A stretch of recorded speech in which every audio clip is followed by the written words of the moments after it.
Bien amigos, bienvenidos un día más aquí a la Biblioteca de la Historia, versión en castellano. Hoy hablaremos de la Edad Media, de los ramos de novia, hablaremos de nos han cargado un muerto, hablaremos de aquellas guerras milenarias, de aquellos cinturones de castidad y todo aquello que pasaba en una Edad Media que a veces no nos cuentan los libros, y lo haremos aquí desde nuestra Biblioteca de la Historia. Adelante, vídeo.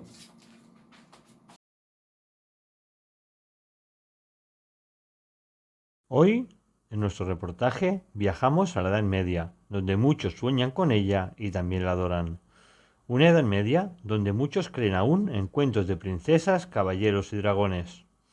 Quizá mucha adoración a esta época de nuestra historia se deba a los miles de cuentos de princesas y príncipes azules, o a las películas de caballeros, libros como El Quijote y leyendas sobre princesas y dragones. Pero la verdad de esta Edad Media que muchos idolatran no fue tan idílica como se piensa. Pondremos como ejemplo algunas cosas que seguramente ignoramos de aquella época de nuestra más reciente historia medieval.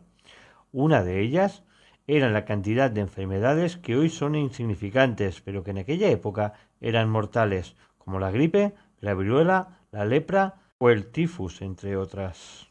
En aquella época, ya solo nacer era casi un milagro, por la alta tasa de mortalidad infantil a los pocos días de nacer.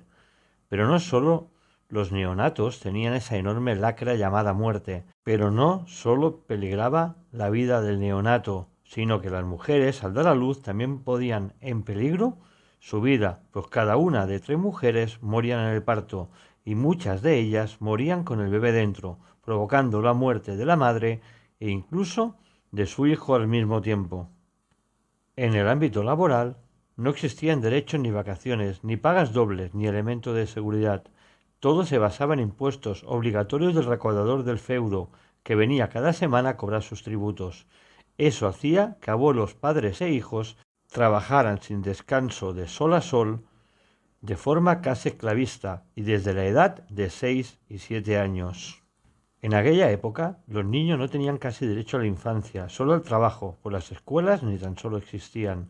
Pero esos niños y padres, y a veces algún abuelo, en tiempos de guerra, eran reclutados sin ningún conocimiento de armas ni de estrategias militares. Era imposible negarse, pues les costaba la muerte.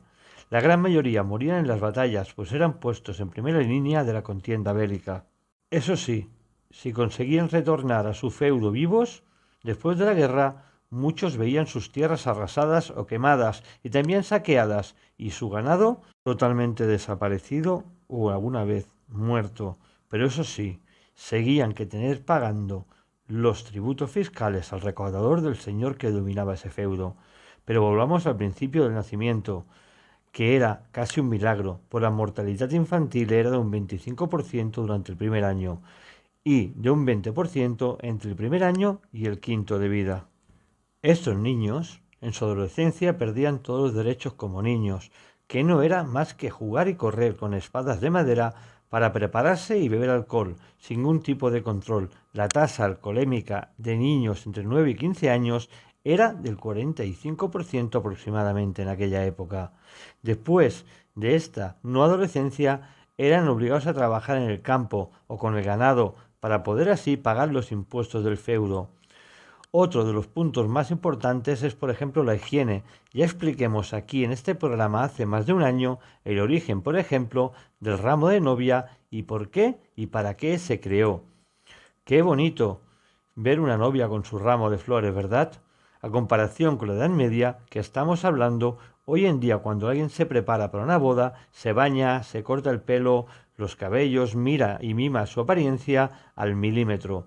Se le ocurriría ir a un casamiento sin desodorante ni perfume y hecho un Cristo, como vulgarmente se llama a una persona con el alto grado de desidia personal?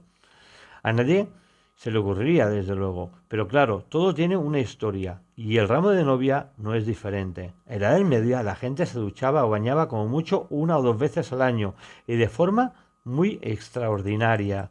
Normalmente la gente se duchaba entre los cambios de estación, cuando hacía más calor, entre primavera o verano, pero lo curioso que casi todos los baños no eran de agua, por su escasez, sino que lo hacían con trapos húmedos metidos al fuego para calentarlos. Está claro, todo esto sin jabón. Este hecho hacía que la gente de pocos recursos que no pertenecían a la alta sociedad hicieran mal olor a raíz de la suciedad y su sudoración. Era típico ver erupciones en la piel, de porquería en manos, piernas, brazos y cara de no lavarse. Este hecho no solo hacía desagradable estar al lado de alguien, sino que también favorecía enfermedades muy graves y que muchas veces costaban la vida. Pero esto no es lo curioso que hoy escucharéis. El ramo de novia que conocemos es un bonito adorno, y antes era una forma de disimular el olor que la novia desprendía debido a la falta de higiene personal. Dato curioso de esto, que en aquella época, cuando una novia iba a casarse, las damas de honor, como las conocemos ahora, y que normalmente eran siempre hermanas o cuñadas de la novia, trituraban antes de la boda flores y las ponían dentro de un trapo húmedo y lavaban con él a la novia para posteriormente dar el ramo a la novia minutos antes que llegara el novio al altar. A la novia, sus damas le daban ese ramo hecho de flores silvestres para que el novio no sienta el mal olor que ésta hacía de no ducharse. Esto es muy curioso, porque ahora el ramo de novia, que hoy es un símbolo de cualquier novia, en aquella época era un simple ambientador natural. Pero dejémonos de ramos de novia y dejemos estos episodios de ramos y bodas aparte y centrémonos de nuevo en la vivencia en esta Edad Media. Mientras años atrás, concretamente 2000 años antes de Cristo, los griegos y romanos inventaron los baños públicos y la costumbre de bañarse e incluso construir termas públicas donde se bañaban y aseaban hasta quedar impolutos. Pero en esa Edad Media todas esas cosas se perdieron. Incluso se perdieron las letrinas y los baños para hacer las necesidades. Eran inexistentes. Por ejemplo, en muchas mansiones o castillos se lanzaban las defecaciones por una ventana y se dejaban acumular allí para crear barrizales y así evitar asedios. No existía el papel de baño para limpiarse. Se hacía con hojas de lechuga o con las mismas manos. Eso sí, cuando el nivel de heces era considerable, creció un oficio nocturno que consistía en recoger las heces y enterrarlas en algún sitio del bosque de noche. Claro que hablamos de esa clase más alta de esta sociedad.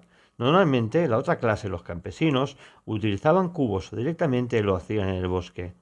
De nada sirvió todo el conocimiento griego y romano de 2000 años antes de Cristo, donde las letrinas, por ejemplo, en el Imperio Romano, fueron el primer Facebook de la historia, donde la plebe y la alta aristocracia se reunían y charlaban de su día a día, mientras defecaban todos juntos en esas letrinas públicas e incluso se dictaban leyes muy importantes allí. O de las antiguas letrinas de la Biblioteca de Alejandría, que mientras hacías tus necesidades podías leer un libro. Verdaderamente, la Edad Media hizo un enorme retroceso de más de 2000 años atrás referente a la higiene personal. La vida de la gente normal en la Edad Media era muy dura. Su dieta era a base de pan, verduras y cereales. Su vida era totalmente ligada al campo y a los animales. Esta dieta tan pobre en proteínas hacía que la mortalidad fuera de los 20 a los 35 años y 9 de cada 10 tenía este tipo de vida. Ahora hablemos de otra cosa, hablemos de las modas. Las modas, como las conocimos hoy en día, no existían. La ropa era la misma cada día. Y después de muchos remiendos, seguramente algunos solo usaban una muda, desde su adolescencia hasta el día de su muerte.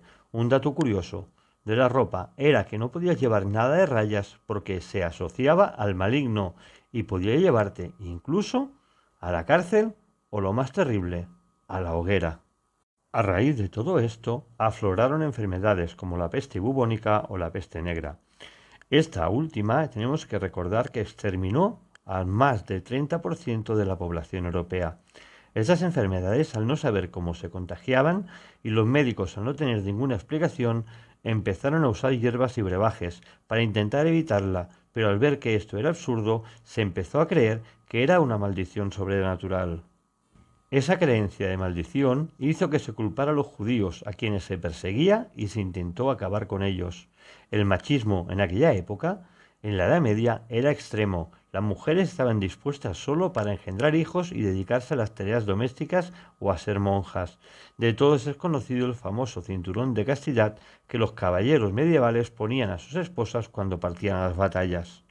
El tema de la mujer estaba muy degradado, que incluso estaban obligadas a casarse con el hermano del fallecido en la batalla. Muchos de los matrimonios eran obligados, casi todos, y se le ordenaba a la mujer un marido, incluso en contra de su voluntad. Este hecho se veía mucho más en la alta sociedad, para conservar feudos y tronos. Sí, sé que muchos defenderán a la mujer y dirán que había reinas y todo eso, pero más allá de la realidad, estas reinas, por mucho poder que tuvieran, estaban obligadas a dar luz de media de 2 a 3 veces para asegurar el heredero al trono, y esto pasaba, está claro, muchas veces en contra de su voluntad. El catolicismo era casi obligatorio, y quien no creía o practicaba el cristianismo era perseguido, y mucha de esta gente era quemada viva o encerrada viva por brujería. Era una época de guerras continuadas, algunas de ellas duraban años, y como hemos dicho antes, el machismo en esta Edad Media hacía que muchos de los guerreros que iban a estas batallas durante años hacían que su mujer llevara el cinturón de castidad hasta que llegaran a casa. Los heridos de guerra casi sufrían más en su cura que en la batalla, pues no había ni medicamentos ni anestesia para practicar operaciones o amputaciones de miembros. Las leyes eran absurdas. Solo por pensar diferente o no ser religioso te podía costar la vida. Ya no hablemos de las leyes de los animales, que se podían juzgar y asesinar, por ejemplo, por no dar leche. E incluso algunos animales fueron juzgados y puestos a disposición de la horca o de la hoguera por simplemente morder a sus dueños. Aunque fuera de forma inocente, se consideraba como un intento de asesinato. Pero quizá no fueron estas leyes las más extravagantes, sino que también se juzgaban a los muertos, se exhumaban sus huesos, se sentaban para ser juzgados, se les vestía y se les condenaba. Como no podían defenderse, se determinaba que eran culpables y eran condenados a arder en la hoguera, a ser colgados o incluso a amputarles las manos. Este tipo de juicio se conocía como el concilio cadavérico. Pero dejemos este macabro juicio a los muertos y hablemos de deporte. Sí, de deporte. El famoso deporte del fútbol, conocido en todo el planeta, se inventó en aquella época, pero no era como lo conocemos hoy en día. Era una especie de contienda donde se permitía todo tipo de brutalidad. Lo único que no se permitía era la muerte. Habían tantos heridos e incluso amputaciones y huesos rotos que en el año 1314 el rey Eduardo II lo prohibió, y no fue hasta la Edad Moderna donde este deporte empezó a florecer de nuevo hasta conocerlo como es hoy en día. Volvamos a los matrimonios. Si navegamos por aquella época y nos adentramos en los matrimonios, como hemos dicho, casi todos obligados, la mujer tenía un derecho muy curioso, que era pedir a su marido una prueba de fertilidad. Si no, estaba permitida que pidiera el divorcio. Eso sí, en muchos casos esta prueba se hacía en público, delante de un jurado. Lo curioso que si el hombre no cumplía como tal, en esta prueba pública muchos de ellos eran apartados de la sociedad, haciéndoles un vacío total, tanto por vecinos, amigos y familia. Eran apartados así de la sociedad por impotentes y tachados de poco hombres. Y para acabar, os voy a explicar un caso muy curioso. Una de las frases que todos usamos cuando nos encargan algo que no es de nuestro agrado, decimos airados, ya me han cargado el muerto. Esta frase que hoy usamos y la vemos tan normal, en esa Edad Media cargar con el muerto era casi un calvario, porque era tan literal. Me explico, si moría algún familiar o alguien conocido en tus tierras, estabas obligado a pagar los costes del entierro. Hasta aquí se entiende, ¿verdad? Pues si por casualidad alguien extraño se moría en tus tierras, también eras responsable de pagar ese entierro, y aun que no lo conocieras de nada, tenías que hacer frente a ese impuesto. Por eso, muchos envolvían el cadáver y lo arrastraban o cargaban en su espalda hasta otros dominios.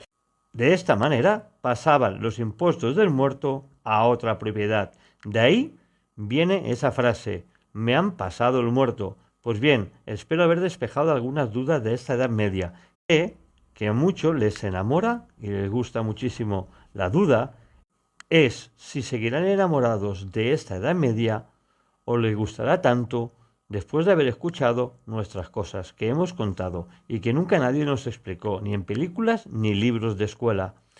Esa ya es su decisión. Nosotros solo hemos hecho que ilustrarlos una vez más desde nuestra pequeña modestia. Y ahora solo queda despedirnos de ustedes hasta el próximo programa. Gracias por seguirnos cada semana aquí en estos reportajes de historia que hacemos para ustedes. Pues bien, ya habéis visto, ¿no? El ramo de la novia, habéis visto aquello de me han cargado un muerto, habéis visto también aquellos niños que morían solamente en nacer con las madres en el parto, o aquellas operaciones en las cuales se cortaban manos, se cortaban brazos sin ningún tipo de anestesia ni medicamento, la peste, todo lo que supuso la Edad Media con la degradación de la mujer como tal. Y bueno, todo esto aquí lo habéis visto en Curiosidades TV dentro de la Biblioteca de la Historia. Espero que os haya gustado y os haya aclarado algunas dudas que tengáis o teníais sobre esta Edad Media. Como siempre os digo, amigos, hasta la semana que viene. Os quiero. Hasta luego.